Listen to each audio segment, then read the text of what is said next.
కావాలనే మీ కలను నెరవేర్చుకోండి. సంప్రదించండి హెగ్డే ఫెర్టిలిటీ, హైదరాబాద్, తెలంగాణ.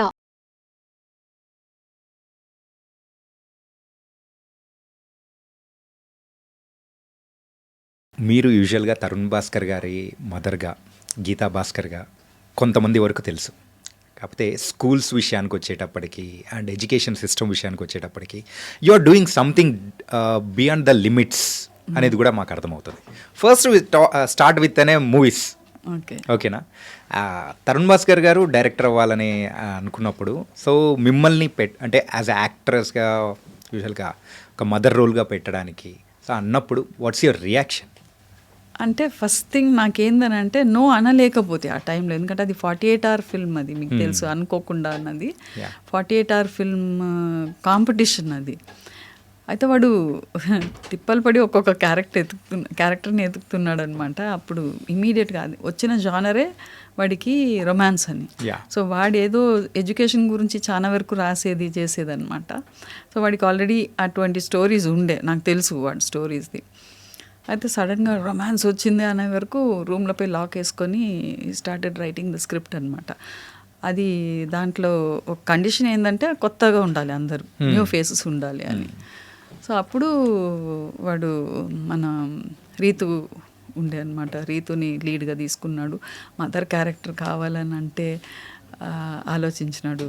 తర్వాత వచ్చి దెన్ అమ్మ నువ్వే చేసేసి రా ఇట్లా గిన్నె నాకు రాదురా, ఏంద్రా, నన్ను లే నువ్వు ఇట్లనే నువ్వు గిన్నెలు తోమినట్టే చేయి, నేను తీసేస్తాను, నేను you don't have to worry అని అన్నాడు. అట్లా తీసుకున్నాడు అనమాట. Okay. So it wasn't planned or prepared at all. అంటే నేను యాక్టింగ్ చేస్తాను, నన్ను తీసుకుంటాడని అనుకోలేదు. అంటే కానీ అన్ఎక్స్పెక్టెడ్గా మీ జర్నీ అనేది కూడా ఫిల్మ్ ఇండస్ట్రీలో మొదలైపోయింది, స్టార్ట్ అయింది. ఓకే. కానీ ఆ తర్వాత కూడా కొన్ని రోల్స్ అనేది కూడా మీరు చేస్తూ వెళ్ళడం కానీ చాలా బాగా అనిపించింది. అంటే సేమ్ టిపికల్ రోల్సే ఉంటాయి. ఇప్పుడు మళ్ళీ కూడా ఒకటి వస్తుంది అనమాట. ఓకే. అదే మళ్ళా గ్రాండ్ మదర్స్ టెలింగ్ స్టోరీస్ అంట. నో ప్రాబ్లం, నాకేం లేదు. అంటే if I fit the role and if they want me, okay fine, no problem. Okay. Tarun Bhaskar గారు చేసిన మూవీస్లలో యూజువల్గా ఈ నగరానికి ఏమైంది మూవీ ఉంది. అంటే మీరు ఇప్పుడు ఇందాక చెప్పింది ఆ 48 hours షార్ట్ ఫిల్మ్ అనేది కూడా తీయాలి అన్నప్పుడు అక్కడ కూడా సేమ్ ఆ కైండ్ ఆఫ్ అనేది కూడా ప్రజెంట్ చేశారు. అందులో మీరు కూడా యాక్ట్ చేశారు విశ్వక్సేన్ మదర్గా. అవును. సో అది కూడా సేమ్ అలాగేనా, అన్ప్లాన్డేనా? అంటే ఫిదా వచ్చింది కదా, యా, ఫిదాలో నన్ను బాగానే కాస్ట్ చేసినాడు శేఖర్ గారు. అయితే వాడికి ఒక పించ్ ఉన్నట్టుంది, మా అమ్మను వేయలేదనేసి ఒక రోల్ ఇచ్చినాడు అందులో, అంతే. అదే అనుకుంటున్నాను నేను అదే చెప్పినాను కూడా వాడికి. విధాల చూడు, నువ్వు ఏదో అవసరానికి వాడుకున్నావు, తర్వాత చూడు ఆయన అంత మంచిగా రోల్ ఇచ్చినాడు, మరి అందరు అడుగుతున్నారు మరి మీ బాబు తీసుకోవడానికి మిమ్మల్ని అనేసి అని అంటుంటే వాడు నవ్వుతూ మళ్ళీ దాంట్లో కాస్ట్ చేసినాడు అనమాట. ఓకే. కమింగ్ టు ద ఫిదా, అసలు శేఖర్ కమ్లా గారు ఎలా మిమ్మల్ని క్యాష్ చేశారు అసలు? అంటే అది అనీష్ కురువిలా అనేసి ఆయన పెళ్లి చూపుల సినిమాలు చేసినప్పుడు మా ఇంట్లోనే షూటింగ్ అయింది. అప్పుడు ఆయన నన్ను చూసినాడు ఒకటి. తర్వాత ఇంకొకటి మెయిన్గా నా స్టూడెంట్ ఒక అమ్మాయి, చాలా వాటిలో చెప్పి ఉన్నా నేను. అయితే తను రికమెండ్ చేసింది అనమాట. ఓకే. అయితే వాళ్ళు ఆ ఫ్యామిలీకి సూట్ అయ్యేటట్టు ఒక క్యారెక్టర్ కావాలని అంటే ఇట్ వాజ్ ఆల్ యాక్సిడెంటల్, అంతే. So life is some unpredictable అని యాక్సిడెంటల్గా అన్నీ అలా జరిగిపోయాయి. అండ్ బిఫోర్ దీనికంటే ముందు అబ్జర్వ్ చేసుకుంటే ఒక టీచర్గా అంటే అలా మీరు కెరియర్ అనేది కూడా ఒకసారి మీది అది కూడా ఇన్ బిట్వీన్ స్టార్ట్ అవుతూ వచ్చింది. సో చిన్నప్పుడు చదువుకునేటప్పుడు కానీ ఎప్పుడైనా అనుకున్నారా? లేదు. నేను బిజినెస్ ఫ్యామిలీ నుంచి వస్తున్నాను కాబట్టి I wanted to do something on my own. Okay. నేనే చేసుకోవాలని అంటే నాకు కొంచెం క్రియేటివిటీ ఉన్నిందనమాట. ఎందుకో నాకు ఆ థాట్ అనమాట, నాకు ఎక్కడ ఉద్యోగం చేయొద్దు, I have to sustain my self, నేనే చేసుకోవాలి, ఏదైనా చేసుకోవాలి అని ఒక థాట్ అనమాట. ఎక్కువ మా తాత వాళ్ళ షాప్లో పోయి కూర్చొనేది నేను. సాటర్డే అక్కడికి పోయేది. సో ఆయన క్లే ప్యాకెట్, తర్వాత చాక్లెట్ ఒకటి ఇచ్చేది. సో ఆ క్లే తోటి ఆడుకునేది. సో అక్కడ అట్లా నాకు కొంచెం క్రియేటివ్ ఇన్స్టింక్ట్ స్టార్ట్ అయినట్టుంది నాకు. ఓకే. సో ఎంతవరకు చదువుకున్నారమ్మా? నేను ordinary diploma in fine arts. Ordinary diploma in fine arts, అంతే. కానీ ఆ రోజుల్లో అమ్మాయిలకు చదువు అనేది అది అంతవరకు చదువుకోవడం అనేది చాలా పెద్ద మ్యాటర్ కదా. అట్లేం లేదు. మా అక్క గోల్డ్ మెడలిస్ట్ అనమాట. MSc gold medalist in nutrition. Avinashilingam కాలేజీలో చదివింది, హాస్టల్లో ఉండి కోయంబత్తూరులో. అండ్ నేనైతే ఆర్డినరీ ఇక్కడనే అక్కడ ఎగ్మోర్లో ఆర్ట్స్ కాలేజ్లో చదివిన. ఎగ్మోర్, చెన్నై. అండ్ ఈ టీచింగ్ ఫీల్డ్ ఎలా మొదలైంది అసలు? ఫ్యామిలీ డిజైన్స్ యువర్ కెరియర్ అంతే. అంటే పెళ్ళి అయినాక అసలు ఉద్యోగం వద్దు అని అన్నాడు. ఉద్యోగం వద్దు అంటే పిల్లగాడిని నువ్వు చూసుకోవాలనేసి ఆయన అప్పుడే జాబ్ రిజైన్ చేసినాడు. సో కొంచెం ఫైనాన్షియల్గా బాగా ఇబ్బందులు ఉండే అనమాట నాకు. సో నాకు తెలిసి నాకు పిల్లగాడిని పెంచాలి, పెద్ద ఫ్యామిలీ, పొలిటికల్ ఫ్యామిలీ, ఇంకా మళ్ళీ నాకు చాలా డిస్టర్బింగ్ ఉన్నిందనమాట. ఐ కుడ్ నాట్, అంటే డిస్టర్బింగ్ ఇన్ ద సెన్స్ నా కెరియర్ని నేను ఏం చేసుకోలేకపోయినా. నేను అంటే టెక్నికలీ అడ్వాన్స్మెంట్స్ అయితేనే ఉంది కదా అన్నిట్లో, అందులో ఆర్ట్ ఫీల్డ్లో ఇంకా ఎక్కువ అయితేనే ఉంటుంది. సో అక్కడ వెనకబడిపోయినాను నేను. సో మళ్ళీ నేను ఏదో ఒక జాబ్ టీచింగ్ అని వస్తే బాగుంటుంది అని అనుకున్నా. అప్రోచ్ అయినారు నాకు పార్ట్ టైం అక్కడ సిస్టర్ నివేదితలో చేసిన. దాని తర్వాత హెచ్పిఎస్లో వేకెన్సీ వచ్చింది, జాయిన్ అయినాను అక్కడ. ఓకే. సో ఈ టీచింగ్ ఫీల్డ్ ఎన్నాళ్ళు చేశారు? ఇంకా చేస్తూనే ఉన్నారు. అంటే అంత పెద్ద డైరెక్టర్ గారు మదర్, సో ఎప్పుడైనా బ్రేక్ తీసుకోవాలని కానీ, okay so now I have to chill something, లైఫ్లో చాలా చూశాను ఇలా అని అనిపించిన అంటే అది నాకంటే ఎక్కువ మావాడికి ఉంది అనమాట.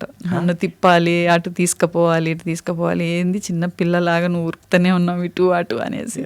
కొంచెం రెస్ట్ తీసుకొని కూడా నేర్చుకొని, ఈవెన్ మా హస్బెండే అదే అనేది, నిన్ను జపాన్కి పంపించి రెస్ట్ ఎట్లా తీసుకోవాలని నేర్పాలని.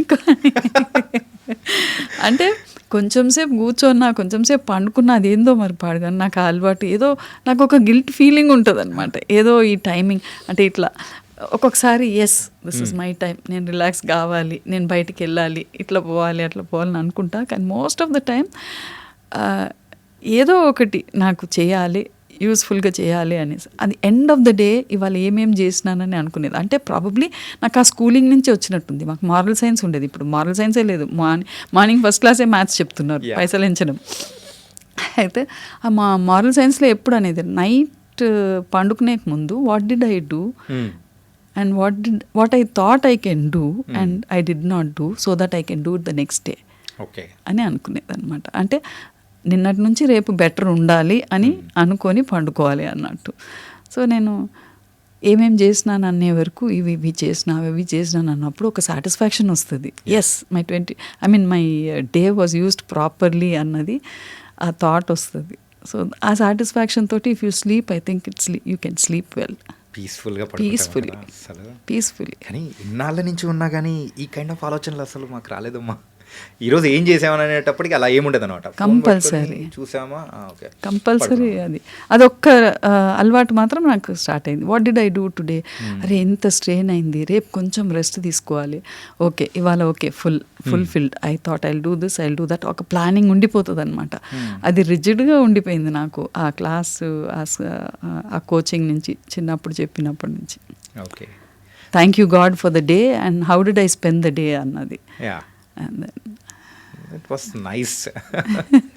అండ్ ఇలా మూవీ ఇండస్ట్రీలో ఇలా మూవీస్ అనేది కూడా అడపదడపా చేసుకుంటూ వెళ్ళిపోవడం అనేది కూడా చూస్తూ ఉంటాం. కాకపోతే ఇందాక నేను మీతో అన్నేటప్పుడు కూడా అన్నాను, ఏదో చెయ్యాలి ఎడ్యుకేషన్ సిస్టంలో. సో వీ హ్యావ్ టు కొంచెం మార్పు అనేది కూడా మనం తీసుకురావాలి. ఏంటంటే ఒకప్పుడు ఉన్న టెక్నాలజీ అప్గ్రేడ్ ఎలా అయితే వస్తూ ఉంటుందో, సో ఇప్పుడున్న ఎడ్యుకేషన్ సిస్టమ్ మనం ఫాలో అవుతున్న ఓల్డ్ రూల్స్ అనేది కరెక్ట్ కాదు. సో ఇందులో కూడా కొంచెం మార్పులు అనేది తీసుకురావాలి, క్రియేటివిటీ అనేది కూడా ఎక్కువ ఉండాలని చెప్పేసి యూ స్టార్టెడ్ అనే InFame India fine arts and media. ఇది స్టార్ట్ చేయడానికి గల మెయిన్ రీజన్ ఏంటి? అంటే నాకు ఎప్పుడు ఆర్ట్ క్లాస్లో అంటే స్కూల్స్లో చాలా స్కూల్స్లో నేర్పినాను. అంటే ఒకటే స్కూల్లో ఉండలేదు. అఫ్కోర్స్ కంఫర్టబుల్ ఉండింది హెచ్పిఎస్లో. 6 pay కమిషన్ వచ్చేటప్పుడు రిజైన్ చేసిన, ధైర్యంగా రిజైన్ చేసిన. That was a big package for me. అయినా రిజైన్ చేసిన. తర్వాత నిజాం కాలేజ్లో నన్ను కమ్యూనికేషన్ స్కిల్స్కు ట్రైనర్గా తీసుకున్నారనమాట. So without a degree in English అనమాట. That was another turning point for me. లా ఇంగ్లీష్ చెప్పిన. తర్వాత ఫారిన్ స్టూడెంట్స్కి మన ఓయూలో ఫారిన్ స్టూడెంట్స్ ఇరాన్ ఇరాక్ నుంచి అంతా వచ్చేదనమాట. వాళ్ళ క్లాసెస్ తీసుకున్నాను. అంటే డాక్టర్ సురేష్ ఆర్కాట్ అని నాకు ఎప్పుడు ఆయన హీ యూస్ టు ఎన్కరేజ్ అనమాట. అట్లా తర్వాత మనం అక్కడి నుంచి మళ్ళీ నేను ఐబీ సిలబస్ కానీ తర్వాత టైమ్స్ ఆఫ్ ఇండియాలో కూడా ఎడ్యుకేషన్ కన్సల్టెంట్గా ఉంటాను నేను. So I was able to explore a lot of schools. అది that was a wonderful learning point for me. అంటే ఒకటే దగ్గర I wasn't stuck in one place. ఇప్పుడు అక్కడ ఆర్ట్ చెప్పేటప్పుడు వాళ్ళు ఏం చేసేదని అంటే పిల్లలతోటి ఏదైనా ఒకటి కమాండ్ డ్రా దిస్ అనేది ఇన్స్ట్రక్షన్స్ అనమాట. తర్వాత వాళ్ళు చేసినాక కొంతమంది బాగా చేస్తారు. See there is a line between talent and skill. Skills వచ్చి నేర్పగలుగుతాం మనం. Skills you can learn skills. Talent అనేది it's a little with in you. అది అందరికీ ఉంది లేదని అన్నాను. It's a gift from God actually. అది మనం బయటికి తీసుకువస్తలేమన్నమాట. Through skills we can bring it out అన్నది నాకు. So I feel that way. అయితే కార్నర్లో ఒక ఆయా కూర్చోంటుంది, ఆమె బ్లాక్ క్రేయాన్స్ పెట్టుకుంటుంది, అవుట్లైన్ టిక్ వేసేది, so that the picture becomes perfect for the wall. Okay, అది తప్పు కదా. అంతే కదా కదా, అది మనం రిస్ట్రిక్ట్ చేస్తున్నట్టు అనిపిస్తుంది. రిస్ట్రిక్ట్ అనేది కాదు. ఇప్పుడు మీరు చేసిన దాంట్లో నేను పోయి మళ్ళీ ఇంకొకటి కరెక్షన్ చేస్తే ఎట్లా ఉంటుంది? It won't, I mean looks good, అది కాదు, అది ఇంటర్ఫియర్ అయినట్టే కదా. అంటే మేబీ ఈ థాట్ మా తాత దగ్గర నుంచి వచ్చినట్టుంది. ఎప్పుడు ఆయన పూజ బాగా చేసేది, దేవుని పూజ, పువ్వులు విపరీతంగా పువ్వులు ఉండాలి అని పెట్టి చేసేదన్నమాట. పెద్ద పూజ రూమ్ అనమాట. ఆయన కొన్ని రోజులు తిరుపతిలో కూడా ఉండేది, ఒక మఠంలో చూసుకునేది ఆయన. ఎక్కడ ఉన్నా కానీ he had a wonderful you know. పొద్దున్న 3:30కి అంతా లేచి స్నానం చేసుకొని, పువ్వులు లేకపోతే కోపం వచ్చేది, we had to keep it ready for him అనమాట. నేను ఆయనకు హెల్ప్ చేసేది అట్లా. తర్వాత తుడిచి చేసినప్పుడు బొట్టు పెడితే ఒకసారి నన్ను పిలిచినాడు. పిలిచి, నువ్వు ఆర్ట్ వేస్తావు కదా, ఆర్ట్ వేసినాక ఎవరైనా వచ్చి దాన్ని ముట్టుకుంటే నువ్వు ఇష్టపడతావా? లేదు తాత అన్నాను. అయితే మరి ఆల్రెడీ నీకు అక్కడ విగ్రహము, ఆ ఫోటో ఉంది, అన్నీ ఉంది దాంట్లో. నువ్వు మళ్ళీ దాని మీదకి వెళ్ళి నువ్వు బొట్టు పెడితే మరకనే అవుతుంది కదా. అది పువ్వులు పెట్టు, ఎన్ని పువ్వులైనా పెట్టి నువ్వు అలంకారం చేసుకో. కానీ నాకు అనిపించింది అట్లా. వాట్ డూ యూ ఫీల్ అని నన్ను అడిగినాడు ఆయన. అంటే ఫోర్స్ చేయకపోయేది ఆయన కూడా. కరెక్టే అనిపించింది నాకు. సో అట్లా అలవాటు అయిపోయింది అనమాట. ఒకరు చేసిన వర్క్ని మళ్ళీ పోయి మనం దాన్ని కరెక్ట్ చేసినామని అంటే అది వాళ్ళ వర్క్ కాదు. అది ఇట్ డజంట్, ఐ మీన్ వేరే వాళ్ళ వర్క్ అవుతుంది. అందులో ఆర్ట్ టీచర్ వచ్చి మేము చేసిన వర్క్ని ఎంత ఒక్క స్ట్రోక్ ఇస్తే కూడా అది మారిపోతుంది, దానిది డిఫరెంట్ ఉంటుంది అనమాట. సో నాకు అది పిల్లల వర్క్ లాగా ఉండాలి. ఎందుకంటే ఈ ఒక్క సబ్జెక్ట్లోనే కరెక్షన్స్ లేదు, మార్కులు లేవు. సో అక్కడ వాళ్ళకి కొంచెం ఫ్రీడమ్ ఇచ్చి వాళ్ళ ఎక్స్ప్రెషన్స్ని ఎట్లా చేస్తారో చెయ్యని, వాళ్ళంతా వాళ్ళే నేర్చుకొని, చూసి నేర్చుకొని అనేది నాకు అనమాట. ఓకే. అండ్ సో ఇవన్నీ చూసిన తర్వాత మీకైతే ఈ స్టార్ట్ చేయాలనిపించింది. How it's going on now? It's going on wonderfully well. At least అంటే నేను చాలా ఆర్గానిక్గా పోతున్నాను. I'm not pushing my self too much. ఎందుకంటే తీసుకపోయి అది మాట్లాడి చేసేదానికి కూడా I'm not able to get that proper ఇది అనమాట, కంపెనీ అనమాట. ఎందుకంటే ఇది ఎప్పటి నుంచో ఒక వాట్ టు సే ప్రాక్టీస్ అయిపోయింది. అది టెంప్లెట్ బుక్స్ ఇవ్వడం, లేకపోతే బోర్డు మీద గీసి డ్రా చేయమని చెప్పడం. డ్రాయింగ్ అని అంటే ఒక ఇల్లు, కొబ్బరి చెట్టు వేయడము, ఎండ వేయడం, ఇవి అట్లా అలవాటు అయిపోయింది అనమాట. అండ్ ఏదో ఒకటి కలర్స్ ఇచ్చి చేయండి అని చెప్పడం. ఎందుకంటే అక్కడ ఆ క్లాస్లో కూడా వాట్ ఐ ఫీల్ ఇస్, ఇప్పుడు మ్యాథ్స్ క్లాస్లో, సైన్స్ క్లాస్లో సీరియస్నెస్ ఉంటుంది, టెక్స్ట్ బుక్ ఉంటుంది, టీచర్ స్ట్రిక్ట్ ఉంటుంది, మార్క్స్ ఇస్తుంది, ఓకే, తిడుతుంది, చెయ్యాలి, కంప్లీట్ చేయాలి, రాసింది చేయాలి, క్వశ్చన్స్ ఇచ్చిన దానికి ఆన్సర్ రాయాలి, ఒక మెథడ్ ఉంటుంది. అక్కడ ఆర్ట్ క్లాస్కి రాగానే నరుస్తారు, ఏముండదు అక్కడ. ఒక బుక్ ఉండదు, ఒక ఇది ఉండదు, ఇన్స్ట్రక్షన్స్ ఉండదు. సో వాళ్ళకి హ్యాపీనెస్ అనమాట. Colours, I can play with colours అన్నట్టు వస్తారు వాళ్ళు. అక్కడనే మనం వాళ్ళని కొంచెం ఆటలాడుకుంటూ, వాళ్ళతోటి మాట్లాడుకుంటూ డైవర్ట్ చేయాలి అన్నమాట. That is what I feel. And I use to do that also. వెనకట నేను చెప్పింది వేరు. ఇప్పుడు నేను ఏమనుకుంటున్నానంటే, ఇప్పుడు టెక్నాలజీ పెరిగిపోతుంది కాబట్టి we'll have to change our methods. కొంచెం మనం మార్చుకుంటే బెటర్. అది టెక్నికలీ ఆల్రెడీ అన్నీ అవైలబుల్ ఉన్నప్పుడు మళ్ళీ మనం టెక్నికల్గా నువ్వు ఇట్లనే చేయాలి, ఇదే షేడింగ్, అదే ఇది అని అంటే ఇట్స్ రాంగ్ అని అనిపిస్తుంది నాకు. So that's why you have to change and ఇంకొకటి ఆర్ట్ ద్వారా మనం చాలా సెన్సిబిలిటీస్ తీసుకురావచ్చు ఒక చైల్డ్లో. that is the only subject where you can you can connect the dots with other subjects and you can bring about a lot of life skills also in the child అనమాట, teachings in the child అని అనిపిస్తుంది నాకు. So ఇప్పుడు present ఇది అంటే ఏ ఇయర్లో start చేశారు? ఇది ఫస్ట్ నేను 4th, 5th, 6th, 7th తీసుకెళ్ళినాను నేను. సో అప్పటి వరకు 300 ఛార్జ్ చేస్తే ఎక్కువ అని అన్నారు, అంటే we are giving so many students అట్లా ఇట్లా అని అన్నారు. అయితే నాకు కొంచెం అన్ని క్యాల్కులేషన్స్ చేస్తే అక్కడ అంతకంటే తక్కువ చేయలేకపోయినాం, ఎందుకంటే బుక్స్ ప్రింట్ చేయాలి, సర్టిఫికేట్స్ అవన్నీ ఫ్యాకల్టీస్కి ఇవ్వాలి అదంతా. And it was an experiment అనమాట విత్ ద స్కూల్, వాళ్ళకి experiment. But I had the confidence, నాకు తెలుసు, because I had an experience కదా, ఐ హ్యావ్ అన్ ఎక్స్పీరియన్స్. అయితే వాళ్ళు అట్లా అనే వరకు సరే 4th, 5th, 6th ఒక పైలట్ ప్రోగ్రామ్ లాగానే చేసినారు ఫస్ట్ ఇయర్లో. సో అప్పుడు ఒక 4 or 5 స్కూల్స్ ఉండే అనమాట. తర్వాత దే స్టార్టెడ్ ఆస్కింగ్ అనమాట, బాగుంది, పేరెంట్స్ కూడా అడిగినారు అనమాట, నా పిల్లగాడు 3rd ఉన్నాడు, వాళ్ళకు కూడా ఏదైనా పెట్టండి. అట్లా 1, 2, 3 ప్రిపరేటరీ అని స్టార్ట్ చేసినాం. దాని తర్వాత 8, 9, 10th పిల్లల్ని నాకు వాళ్ళ ఒక టార్గెట్, నాకు అవుట్ గోయింగ్ పిల్లలు, వాళ్ళు చిన్నవాళ్ళు కాదు పెద్దవాళ్ళు కాదు, ఆ స్టేజ్ వాళ్ళది. సో వాళ్ళకి ఆర్ట్ ద్వారా we can bring about a lot of reasoning in their mind. నేను హెచ్పిఎస్లో ఉన్నప్పుడు that is what I did. High స్కూల్కి పోయినాక అక్కడ పిల్లల్ని కంట్రోల్ చేయడం చాలా కష్టం, అంటే పిల్లలు ఆ ఏజ్ గ్రూప్ అట్లా అనమాట. సో వాళ్ళంతా ఎటటో వెళ్ళిపోతారు, ఆటే కదా అని అట్లా వెళ్ళిపోతారు, అటు ఇటు పోయి చెట్టు కింద కూర్చోవడం, లేకపోతే పార్కింగ్ ఏరియాలో కూర్చోవడం. వాళ్ళంతా పిలుచుకొని వచ్చి వాళ్ళకి ఏదైనా ఒక ఇచ్చేదన్నమాట, టాపిక్ ఇచ్చి వాళ్ళకి ఒక రెస్పాన్సిబిలిటీ ఇచ్చి చేయించేది అనమాట. I had wonderful time with all of them అనమాట. And they would listen to me also. అట్లా.